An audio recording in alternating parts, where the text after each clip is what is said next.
네, 계속해서 291번부터 문제풀이를 해보도록 하겠습니다. 291번. 환상 철심의 감은 코일에 5A의 전류를 흘리면 2000A 턴의 기자력이 발생한다면 코일의 권수는 얼마로 해야 되는가 물어보고 있죠. 이것도 역시 기자력 F는 권수와 전류의 곱이다. 이렇게 우리가 할 수 있죠. 여기다가 물어보는 게 권수 N이니까 I분의 F로 계산할 수가 있죠. I 값이 5, 그 다음에 F 값이 2000 하게 되면 답은 400회 나올 것입니다.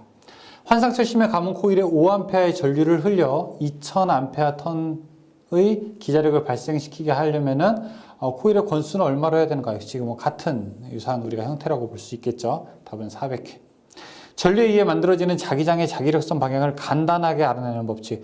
전류에 의해 만들어지는 자기장의 방향이라고 이야기하고 있어요. 전류가 흘렀을 때 나머지 자기장의 방향을 알아내는 거. 이게 우리가 앙페르의 옳은 나사 법칙. 다음 중 전자력 작용을 응용한 대표적인 것은 무엇이냐? 전자력이라고 하는 것은 전류가 흘렀을 때 힘이 작용하는 건데요. 전류가 흘렀을 때 힘이 작용하는 거. 이거는 우리가 전동기에서 대표적으로 볼 수 있는 것이죠. 1번입니다. 평행한 두 도체 같은 방향의 전류가 흘렀을 때, 자, 이렇게 평행한 두 도체가 있는데, 같은 방향으로 전류가 흘렀을 때 당기는 힘, 흡인력이 발생하게 되고, 서로 반대 방향의 전류가 흘렀을 때는 반발력이 작용을 하게 되는 것이죠. 지금 문제에서는 위의 것, 같은 방향의 전류가 흘렀을 때 어떤 힘이 작용하게 되는가 물어보고 있습니다. 작용하는 힘은 흡인력. 두 도체의 전류를 흘리면 힘이 작용하는데, 자기장 내에 있는 도체의 전류를 흘리면 힘이 작용하는데, 이 힘의 방향은 어떤 법칙으로 정하는가? 자기장 내, 즉 여기 N극과 그 다음에 S극이 있는데 여기에 도체의 전류를 흘렸을 때 이 도체가 힘이 작용한다. 그럼 그 힘이 어느 방향으로 작용하게 되는가? 이게 전동기 법칙입니까? 발전기 법칙입니까? 전동기 법칙이죠. 우발 좌전. 그러니까 플레밍의 왼손 법칙에 해당되는 것이죠. 전기력선 밀도를 이용하여 주로 대칭 정전계의 세기를 구하기 위하여 이용되는 법칙. 정전계의 세기, 전기력선의 밀도를 이용해서 우리가 전기력선이 몇 개인가를 이용해서 하는 거 가우스의 법칙이죠. 전자석의 특징으로 옳지 않은 것은 무엇입니까? 전류의 방향이 바뀌면 전자석의 극도 바뀐다. 맞고, 그 다음에 코일을 감은 횟수가 많을수록 강한 전자석이 된다. 우리가 코일을 감으면 감을수록 전류를 많이 공급하면 무한정 자력이 강해진다. 이거는 우리가 무한정이라고 하는 건 아니죠. 자기가 포화되는 순간 그 다음에 자력의 강해지는 한계점은 만들어지게 되는 것입니다. 3번이 잘못됐죠. 연구자석의 재료로 사용되는 철에 요구되는 사항으로 다음 중 가장 적정한 거. 연구자석이라고 되어 있어요.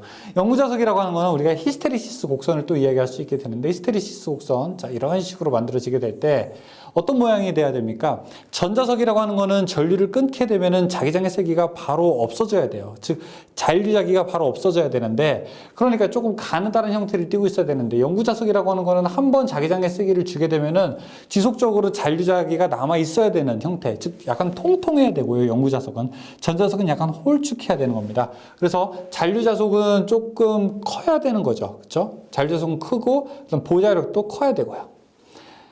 무한히 긴 평행 두 직선이 있다. 이들 도선의 같은 방향으로 일정한 전류가 흐를 때 상호간에 작용하는 힘은, 평행한 두 직선이 있는데 이 두 직선의 같은 방향으로 전류가 흐를 때 작용하는 힘은 어떤 의미겠습니까? 흡인력이고, 여기 서로의 두 개의 거리를 R, 이 거리가 클수록 그 힘은 더 작아지게 되겠죠.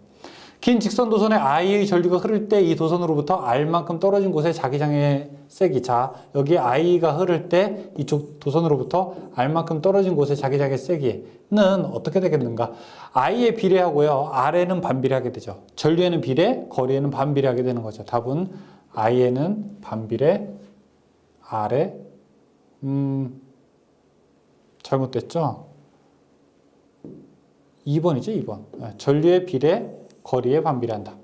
공기 중에서 5cm 간격을 유지하고 있는 두 개의 평행 도선에 각각 10A의 전류가 동일한 방향으로 흐를 때 도선에 1m당 발생하는 거. 자, 그러면은 여기에 제가 이렇게 도선 두 개를 긋고 도선 하나, 둘, 여기에 10A, 그리고 이쪽도 10A. 이 둘 사이의 거리가 5cm라고 해보겠습니다. 이때 힘은 어떻게 되느냐? R분의 2 I1, I2 곱하기 10의 마이너스 7승이 작용하게 됩니다. 이 R 값은 5cm니까 0.05고요. 0.05 분의 I1, I2는 10, 10이 되겠죠. 10, 10, 100. 그 다음에 2 곱하게 되면 200. 여기를 200으로 나눈 것만큼 되겠네요. 그리고 곱하기 10-7승 계산하게 되면은, 자, 답은 4 곱하기 10-4승. 1번이 답이 되겠습니다. 3번. 2cm의 간격을 가진 두 평행도선에 1000A의 전류가 흐를 때 도선 1m마다 작용하는 힘은 어떻게 되겠는가? 아까 또 역시 같은 식으로 풀어볼 수 있겠죠. 자, 여기 보시게 되면은 거리, 그 다음에 2 곱하기 i의 제곱. 같은 전류가 흐르게 되는 거니까요. 그렇죠? 그래서 1000의 제곱으로 계산하게 되면은 여기는 10의 마이너스 7승, 즉 10N per m가 될 것입니다. 자속 10웨버 제곱미터의 자개 중에 10cm의 도체를 30도의 각도로 30m/s로 움직일 때 도체에 유기되는 기전력. 도체에 유기되는 기전력, 전기가 얼마나 만들어지느냐 이거 물어보는 거죠. B, I, B, L, V, sin 세타 이렇게 계산하는 거고요. 만약에 도체의 힘을 알고 싶다라고 하게 되면은 B, 전류를 흘렸을 때 B, I, L, sin, 글씨가 너무 아니죠, 그렇죠? 발전기에 의해서 만들어지는 기전력 E는 B, L, V, sin 세타고요. 그 다음에 전동기 법칙에 의해서 발생되는 힘은 B, I, L, sin 세타. 발전기는 V, 전동기는 I 이렇게만 들어가게 됩니다. 자, 여기 B, L, V, sin 세타 들어가게 되고요. 자속 밀도가 이게 B, 그 다음에 10cm가 L 값, 그 다음에 30도의 각도가 세타, 그 다음에 30m/s가 속도 V 계산할 수 있습니다. 답은 15V. 자속 밀도가 0.3웨버인 평등 자개의 5A의 전류가 흐르고 있을 때, 도체가 받는 힘은 얼마가 되는가? F는 BIL sin 세타. 이 식 이야기하고 있는 거죠. 얘가 B, 그 다음에 이쪽이 I, 그 다음에 길이가 2m L, 그 다음에 요게 세타. 나머지 다 그대로 집어넣게 되면 됩니다. 자소밀도 2웨버/제곱미터 평등 자장 안에서 20cm의 도선과 자장 60도의 각도로 놓고 5A의 전류일 때 도선에 작용하는 힘 F는 물어보고 있죠. 이게 B, 여기가 세타, 그리고 여기가 I, B, I, L, sin 세타. 길이. 여기가 B죠? B. 제가 B가 아니라 여기는 L이죠. 여기는 세타. 다음은 자기작용에 관한 설명으로 틀린 것은 무엇인가 물어보겠습니다. 기자력 단위는 암페어 턴, 자기장의 누설 저항은 자기장 내에 있는 도체 전류 힘이 작용하는데 이 힘을 기전력, 자기장 내에 있는 도체 전류를 흘리면 힘이 작용하는데 기전력이라고 한다? 기자력이죠, 기자력. 길이 10cm의 도선이 자속 밀도 1웨버의 웨버/제곱미터 평등 자장 안에서 자속과 수직 방향으로 3세크 동안 10m 이동했다. 자, 또 유도되는 기전력 E는 B, L, V, sin 세타. 자속 밀도가 요게 B, 길이 10cm가 L, 그 다음에 3초 동안에 12m. 그러면은 m/s. 속도는 얼마입니까? V는 4m/s가 되겠네요. 그렇죠? 자, 이거는 이게 V. 수직으로 되어 있다. 각도가. 세타는 90도 계산할 수 있죠. 0.4V. 패러데이 법칙에 대한 설명으로 가장 적합한 것은 무엇인가 물어보겠습니다. 패러데이 법칙 E는 마이너스 N dt분의 d파이. 그러니까 유도되는 기전력은 권수에는 비례하고 그 다음에 시간당 자속의 변화에 비례한다 라고 이렇게 되어 있죠. 가장 적합한 것은 기전력은 자기의 쇠교수에 대한 변화율에 비례한다. 4번인가요? 네, 4번이죠. 쇠교수의 시간에 대한 변화율에 비례한다. 자장 중에서 도선에 발생되는 유기 기전력의 방향은 어떤 법칙에 의해서 발생되니까 이거는 발전기 이야기하는 거겠죠. 발전기. 우발좌천인데 지금 여기서 N 어떤 법칙입니까? 자속의 증감을 방해하는 방향이죠. 방해라는 말 이야기가 나오게 되면 이거는 렌츠의 법칙이죠. 110번. 다음 중 전자유도 현상의 응용이 아닌 것은 무엇입니까? 전자유도, 전류가 만들어내는 자기장 이런 것과 관계가 전혀 없게 되는 거. 여기서는 전자석. 전자유도, 전류가 자기가 되고 다시 그것이 전류가 자기가 되고 다시 자기가 다시 전류가 되는 그런 과정들. 전자석은 상관없습니다. 전류가 그냥 자석이 되는 것뿐이죠. 유도기전력은 자신의 발생 원인이 되는 자석의 변화를 방해하려는 방향이다. 방향은 방향인데 여기 방해한다라고 하게 되면 무조건 렌츠죠.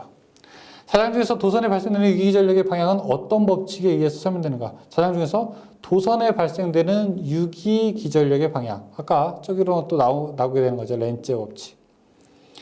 1회 가문 코일이 지나가는 자속이 100분의 1초 동안에 0.3웨버에서 0.5웨버로 증가했다면 유도기전력은 어떻게 되는가? E는 마이너스 n dt분의 d phi.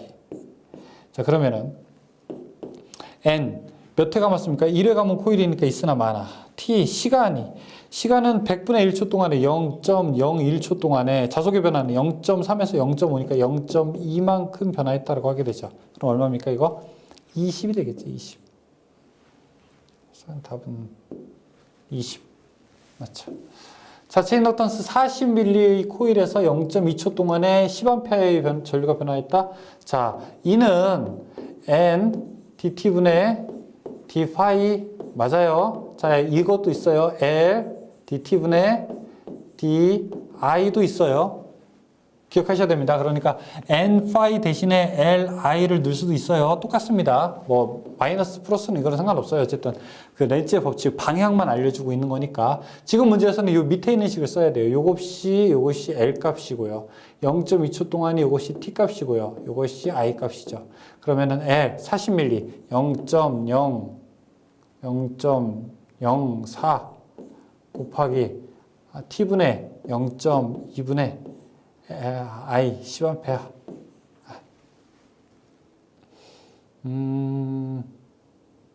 그러면 답은 2V. 자체 인덕턴스 40ml 코일에서 0.2초 동안에 10A의 전류가 변화했다. 코일에 유도되는 기전력은 어떻게 되는가? 자, 같은 문제죠. 2. 패러데이 법칙에서 유도기전력 2V를 옳게 표현한 것은 무엇입니까? 물어보고 있습니다. 패러데이 법칙 1번. 패러데이 법칙은 두 개가 있어요. 저기 전기 분극 현상에서 나타나는 거니까 우리가 전기 분해에서 나타나는 W는 KIT, 석출량은 총 전기량에 비례한다라고 하는 것과 여기 있는 전기 유도 현상 두 가지가 있죠. 이걸 패러데이 전자 유도 법칙이라고 이야기를 하게 됩니다. 렌츠의 법칙으로 올바르게 설명한 것은 무엇인가? 방해하는 방향이다. 전자 유도에 생기는 거. 2번. 자기 인덕턴스 50ml 회로에 흐르는 전류가 매초 100A의 비율로 감소할 때 자기 유도기전력은 얼마큼이 되는가 물어보고 있습니다. 인덕턴스 요게 L 값이고요. 요게 I 값이고요. 여기 지금 매초라고 되어 있죠. 매초라고 나오면 이건 1초라는 뜻입니다. 즉 시간 T가 얼마라는 뜻이에요? T가 1이라는 뜻이에요. 그러면은 L T분의 I 이렇게 되어 있는데 이 식에서 L 값은 50 곱하기 10의 마이너스 3승이고 그 다음에 T 값은 1이고요. 전류가 얼마입니까? 100 이렇게 계산할 수 있게 되는 겁니다. 답은 5V 나오겠네요. 유도기전력의 크기는 폐회로에 체교하는 자속의 시간적인 변화율에 비례하는 정량적인 방법은 무엇입니까? 이걸 우리가 노이만의 법칙이다라고 이야기할 수 있습니다. 자, 옴세크와 같은 단위는 무엇이냐? 옴세크, L, 인덕턴스, 헨리를 우리가 옴세크와 같다라고 이야기를 하게 됩니다. 왜냐하면 지금 이렇게 같아요. 아까 E가 L, T분의, DT분의 DI 아니었습니까? 그럼 여기서 L은 어떻게 됩니까? 이건 DI분의 E하고 DT가 되죠. 그러면 여기는 I는 암페어고요. 그쵸? E는 볼트고요. T는 세크죠. 그렇죠? 그러면은 A분의 V는 뭐가 됩니까? 이거는 I분의 V인데 IVV는 R. 즉 이게 옴 아니겠습니까? 그래서 옴 세크와 같은 것이 L 인덕턴스의 단위가 된다라고 이렇게 볼 수 있습니다. 다음 자기 인덕턴스 0.05 헨리 회로에 흐르는 전류가 몇 초 530A의 비율로 증가할 때 자기 유도 기전력은 어떻게 되는가? 그대로 T값에다가 얼마를 넣으면, 여기는 L값을 넣고요. 그 다음에 몇 초? T값은 1초를 넣게 되고요. 그 다음에 여기는 I 값을 집어넣게 되면 됐죠. 26.5. 권수 N인 코일의 Iam페어의 전류가 흐를 때 발생하는 인덕턴스는 우리가 기억해야 되는 거. Li는 N파이다. 이거 기억하고 있죠. 그럼 인덕턴스 L은 여기서부터 I분의 N파이다. 이렇게 나타낼 수 있죠. L은 I분의 N파이다. 1번. 50회 가문 코일과 세교하는 자속이 0.5초 동안에 0.1에서 0.2로 변화했다면 기전력의 크기는 변하는 걸 내용들을 봐야 되는데 0.1에서 0.2 하게 되면 답은 0.1만큼 변한 겁니다. 그러니까 dt 분의 d파이 할 때 d파이 이 자속의 변화는 0.1만큼만 된 거예요. 따라서 50회 동안 권수 n이고요. 그 다음에 0.5초 동안에 시간은 0.5초가 되는 거죠. 50 그리고 0.5분의 0.2 마이너스 0.1 계산하게 되면 답은 10V. 권수 200K 코일에 5A의 전류가 흘렀다라고 하게 되면은 자, 이 식 그대로 집어넣게 돼서요. I분의 I가 5A분의 N파이 권수 200 자속 0.025 곱하게 되면 얼마? 1. 어느 철심의 도선을 250회 감고 여기에 4A의 전류를 흘릴 때 발생하는 자속이 0.0이었다. 이 코일의 인덕턴스는 얼마큼이 되는가 물어보고 있습니다. 역시 또 똑같이요. L은 I분의 N파이. 여기 지금 요거 어떤 식 써야 될지 잘 모를 때에는 역시 이거 뭐예요? 권수 N. 자, 여기 I. 그 다음에 이거 뭐예요? 0.02. 파이. I, N, 파이 하고 인덕턴스 L 값 얼마냐 물어봤으니까 요거 하나, 둘, 셋, 넷 이거 나오게 되면 딱 나와야죠. Li는 N 파이니까 L은 I분의 N 파이다 라고 하는 거 딱 나와야 되겠죠. 자, 계산 한번 해보세요. 제가 지금 그냥 넘기는 것도 여러분들은 계산을 해보셔야 됩니다. 아셨죠? 코일의 자체 인덕턴스와 권수의 관계는 어떻게 되는가? 아까 이게 지금 L은 I분의 N파이라고 했잖아요. 그쵸? I분의 N파이. 근데 여기서 파이라고 하는 거는 R분의 또 NI거든요. 그래서 계산해 보게 되면은 인덕턴스는 어떻게 되는가? L분의 뮤 SN의 제곱. 즉 인덕턴스라고 하는 것은 길이에는 반비례하고요. 투자율에 비례하고 면적에는 비례하고 권수의 제곱에 비례하게 됩니다. 그래서 인덕턴스라고 하는 거는 권수의 제곱에 비례하게 돼 있어요. 권수의 제곱에 비례한다. 자체 인덕턴스 L1L2 상호 인덕턴스가 M인 두 코일의 결합계수가 1이다라고 하면 어떤 관계가 성립되는가? 결합계수가 1이다라는 거. K가 1이라고 하는 거는 완전 결합이라고 하는 뜻이죠. 완전 결합이라고 하는 것은 여기 두 개가 같다라고 하는 거죠. 왜냐하면은 이 M이 K 루트 L1, L2인데 K가 1이 되면요. 그냥 두 개가 양쪽에 등식이 성립되게 되는 것이죠. 자체 인덕턴스가 각각 160mH, 250mH 두 코일이 있다. 두 코일 사이에 상호 인덕턴스가 150mH이면 결합계수는 어떻게 되는가 물어보고 있습니다. 자, 여기서 결합계수 K는 어떻게 되냐면요. 루트 L1, L2 분의 상호 인덕턴스 M 이렇게 계산할 수 있어요. 지금 여기서 160이 L1이고요. 250이 L2, 그 다음에 상호 인덕턴스가 150이니까 각각 집어넣고 여러분들이 계산을 해볼 수 있습니다. 답은 0.75. 자체 인덕턴스 20mH 코일에 20A의 전류를 흘릴 때 저장되는 W는 아까 콘덴서에서는요. 2분의 1 CV제곱이었었죠. 여기는 2분의 1 LI의 제곱이 되게 돼요. 2분의 1의 L값 얼마입니까? 20 곱하기 10의 마이너스 3승 I 20의 제곱 계산하면 우리가 답을 얻을 수가 있죠. 똑같은 문제예요. 이것도 역시 마찬가지 문제로 풀면 20A. 여기 332번.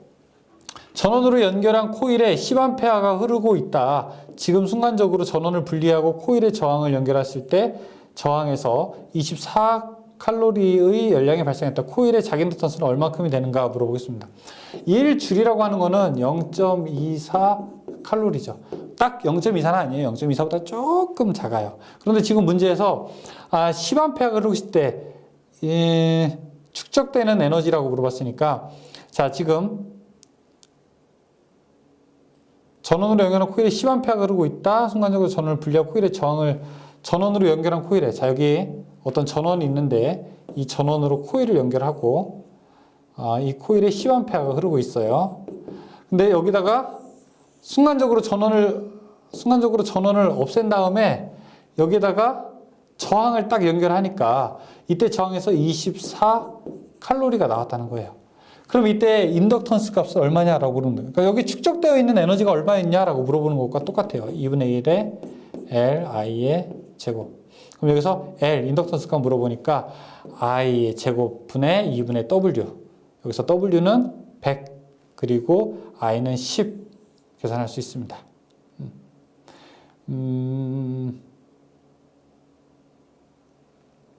분리하고 코일 인덕턴스는 0.1로 코일에서 냈다는 에너지는 100줄. 24 칼로리니까 1줄이 0.24니까 24 칼로리가 있었다는 거는 100줄이었다는 얘기랑 또 똑같게 되죠. 답은 2헨리. 자기노턴스 L인 코일에 I암페어 전류가 흘렀을 때 코일에 축적되는 에너지는 어떤 사이로 관계내는가? W는 2분의 1의 Li의 제곱. W와 I와 W 어떻게 되겠습니까? I가 증가할수록 W는 이렇게 올라가게 되죠. 포물선의 모양. 자체 인덕턴스가 L1, L2인 두 코일을 직렬로 접속하였을 때 합성 인덕턴스를 나타내는 식은 직렬로 연결하는데 가동 접속인지 차동 접속인지 모를 때예요. 그러면 그냥 이렇게 플러스 마이너스 2M으로 나타내죠. 자체 인덕턴스 L1, L2인 두 코일을 가극성으로 접속하였을 때 합성 인덕턴스는 어떻게 되는가? 가극성 더할 때는요. 여기 안에가 플러스여야 되겠죠. 그렇죠? L1 플러스 L2 플러스 2M. 자기 인덕턴스가 각각 L1, L2인 두 코일을 서로 간섭이 없도록 병렬로 연결했을 때 그 합성 인덕턴스는 어떻게 되는가? 요거 그냥 여러분 우리가 암기하기 쉽게 합분의 곱 이렇게 계산하죠. 이게 출제 빈도는 아주 낮은 거예요. 출제 빈도는 아주 낮습니다. 37번.